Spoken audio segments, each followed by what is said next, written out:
Okay, assalamualaikum mga lods. Ngayon mga lods, titingnan po natin yung yung gulong na pinaglagyan natin noon ng tela. So yan po mga lods, wala na po talagang tubig, dry na po mga lods.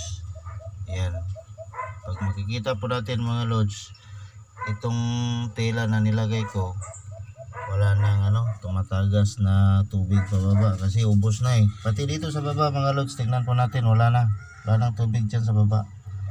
Yan okay. So malaking tulong po ito mga lods sa sa mga bahay po na merong gulong ng truck, gulong ng sasakyan. Kahit ilang gulong pa ang nakapatong-patong yan mga lods, kung lagyan po natin ng tela, maalis talaga yung yung tubig. So subukan po natin mga lods para din sa kaligtasan at kalusugan ng ating pamilya, kasi kung sa gulong lang mga lods, mahirap tanggalin. So ito na yung paraan mga lods para madali nating tanggalin yung tubig at hindi pa tayo mapapagod. Tela lang ang kailangan para bumaba yung tubig.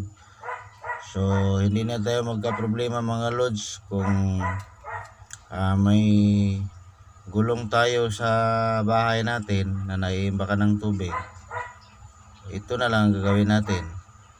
So makakaiwas po tayo dito ng sakit na dengue mga lods, kasi yung gulong ng sasakyan, yan yung kadalasang pinamumugaran ng lamok, kasi malinis ito mga lods So yung lamok, nabubuhay yung kiti-kiti na dengue sa mga malilinis na tubig.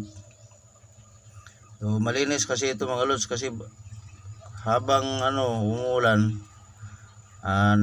may tubig dito na napupundo. So pag naimbak yung tubig dito, yun, masaya yung mga lamok kasi meron silang pamumugaran.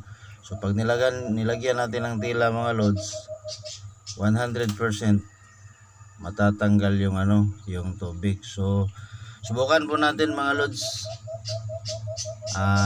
Hindi naman makakasama sa ating kalusugan kung subukan po natin, pero 100% I promise you mga lods, legit itong na-discover ko. So ulitin ko mga lods, maraming salamat din sa panty na dinadala ng aso noon, kasi kung hindi dahil sa panty na yun mga lods, hindi ko ito madidiscover. So magpasalamat din tayo na discover ko ito mga lods, kasi malaking tulong ito sa ating mga kababayan. Okay, so hanggang dito na lang. Maraming salamat sa mga viewers. Kahit konti lang yung viewers ko, importante itong video ko na ito may nakuha tayo, at saka makatulong ito sa kamag-anak natin o sa pamilya natin. So hanggang dito na lang. Syukran. Assalamualaikum warahmatullahi wabarakatuh. Mapia mapita.